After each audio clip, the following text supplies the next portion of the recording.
Hello and welcome to the All Blacks versus France Test 3 post-match reaction. Hi, I'm Paul, the guy behind DrivingMaul, and sorry, I've got a bit of a cold, and so I'm all a bit bunged up.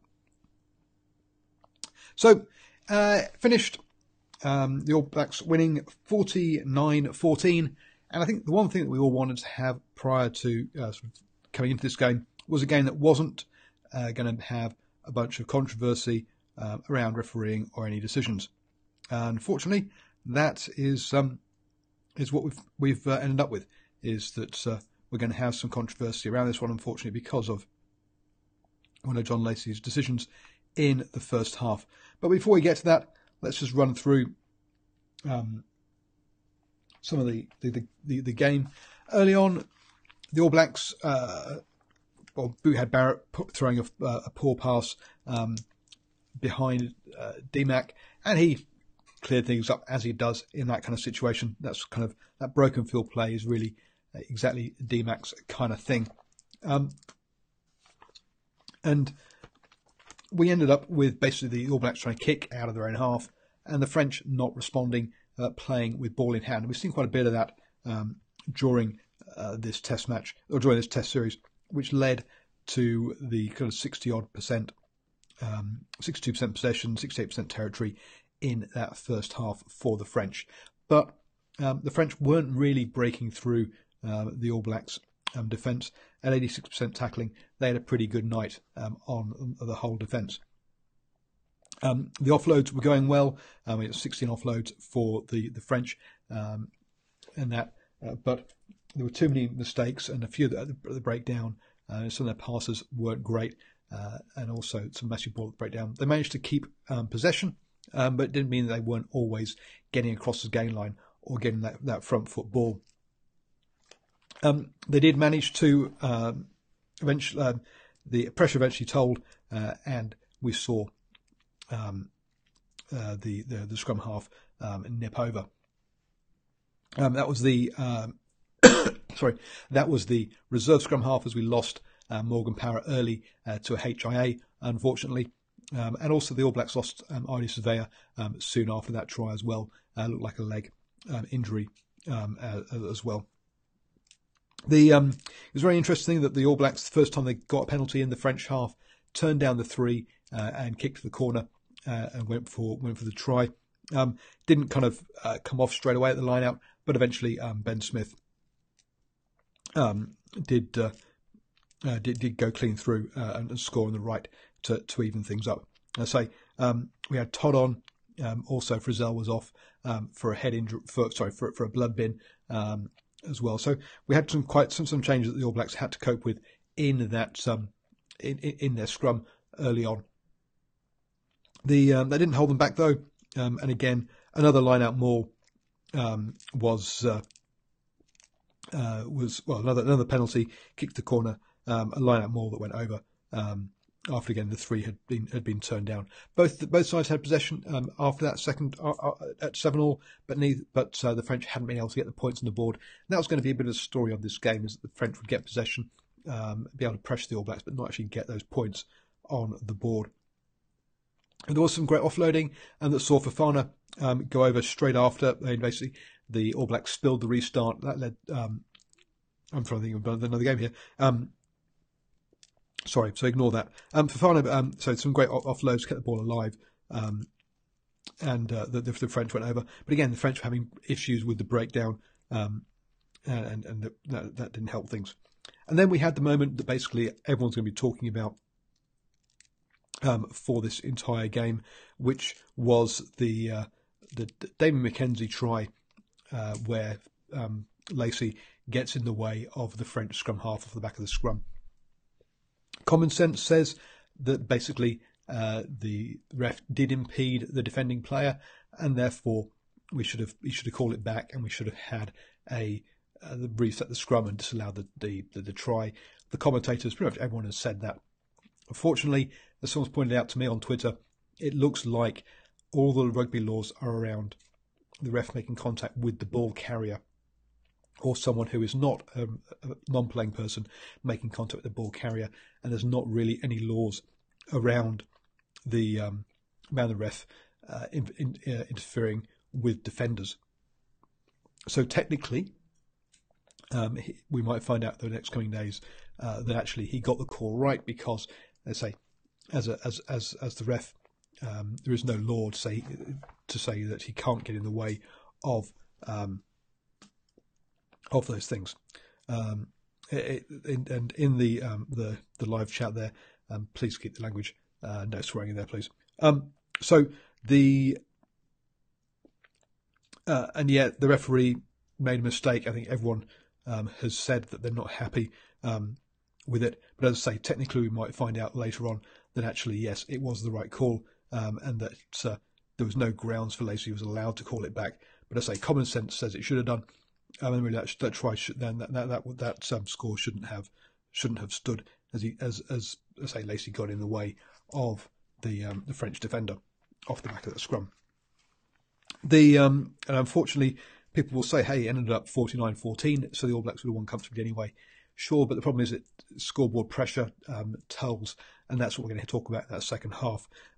French got lots of pressure towards the end of that half, but again couldn't come away with that score, which meant the All Blacks went in 7 points up at half time, when it should have been actually a draw at that point.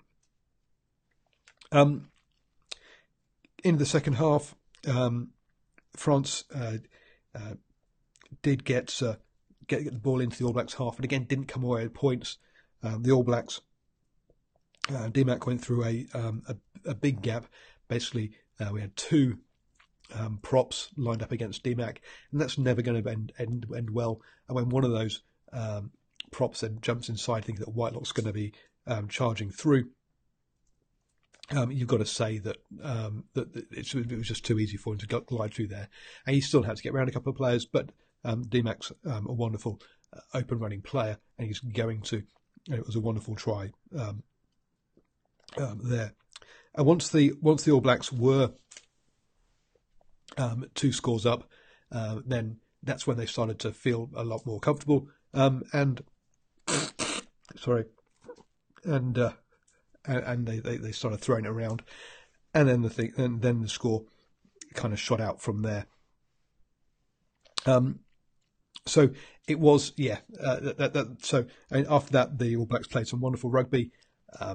Obviously, the French were having to play from deep in their own half because they knew, and they were making mistakes, and that led to turnovers, which then led to the All Blacks scoring some more points. Rico managed to pick himself up a hat trick. Also, Damien McKenzie got a couple, and there was one for his L try that was disallowed for being held up. But basically, as I think Jack said in the live chat there, France ran out of steam. The French offloading game was very good today. Their line out let them down. The stats say they only lost 2 out of their 10, but there were scrappy ones, and they lost confidence in the line out. So they couldn't kick to the corner when they needed to from penalties, which restricted them. So they did taps and goes from their own half, which led to turnovers, which led to the All Blacks scoring more points. Of course, the All Blacks are some of the best counter-attackers in the game. One of the problems the All Blacks did have was around penalties. At one point, they gave up 5 penalties on the trot to France not having one. So potentially, we could have seen someone walking there for consistent infringements. It ended up 10-7 on the old penalty count. And I don't think that would have that would have been in the second half. I don't really think that would have impacted the result either way, because by then the All Blacks were playing with such fluency, and the French were having to play from deep anyway. So, thoughts on the ref tonight? Obviously, we had that one instant where sorry, I'm going to finish this one soon. Where he blocked the player, where he made that call wrong, and he should have taken more time. And one of the things that we talked about in the first Test match with the yellow card for the high tackle, the way he actually hit the ball first, is the referee probably needs to take a breather, slow down, or let the TMO go through, show him up a couple of screens, and then make a decision. And that was one of the problems that we had here. Again, I think it was Lacey was just too quick to make his decision. I really should have reviewed it a couple more times. And yeah, aside from that, I don't think he had a particularly bad game. Not that he had a particularly good game either. And definitely not as I don't think there were 3 illegal tries, as was some talk in the live chat. Just that one, but I think that one came at a crucial time in the game when the scores were even, and I think that impacted it quite a lot. So yes, the New Zealand played a lot better today, but they're going to need to clean up their game around the discipline side of things. France have come out of this series with a lot of credit, and unfortunately, the refereeing decisions have all been against them in this one. They haven't been evening themselves up, and so. But I think with the World Cup just over a year away, I think a lot of people are looking at France and going, "Aha, something's building here." They're heading in the right direction, and some of their play was very good today. Their forwards need to get better handling skills. And there are too many passes were going behind players or on the floor. They also need to sort out their breakdown area as well. In the chat, Scott Barrett had a good game, wonderful game. Yep, Scott Barrett had a great game after that first poor pass. Got through a lot of, had a couple of steals, and also got through a lot of work as well. Scott Barrett, got through 17 tackles. He was a top tackler in the game. We heard his name mentioned a lot by the commentators. He was very active in this one. Considering how early that Moody and Franks went off, they both got through nearly 10 tackles each, 9 and 8. The front row all. So the front 5 all got through quite a big workload as well. Todd came on with 12 tackles, and obviously he had quite a lot of the game. So there's a lot of work there by the forwards, as France did try and take them on in the narrow channels. On the attacking side of things, obviously Rico got away for his 3 tries, got over 100 metres running with ball in hand. And DMAC was also got through a big load of work. Naholo perhaps a bit not as noticeable. Got through 90 metres as well with 11 carries. Jack Goodhue came in, someone I've been hoping that was going to get a game because he's been playing very well for the Crusaders, and had a solid game, did not a standout game. So quietly there. Fofana was good for France. Yep, very true. Fiku had his moments as well for France. We didn't see enough of Teddy Thomas. Unfortunately, they didn't manage to get him the space. His pace would have been great to see. I think, in fact, Colin says Sonny Bill Williams was okay. I think that all the New Zealand backline were good tonight, and hopefully we won't be getting.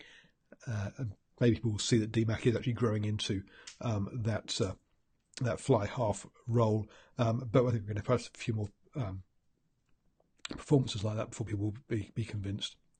Anyway, I'm struggling. Time for me to wrap myself in bed and get some rest. So thank you everybody for joining me, and hope you enjoyed the game. It's not been the best of series, and hopefully we'll get there'll be some other good rugby to watch this weekend.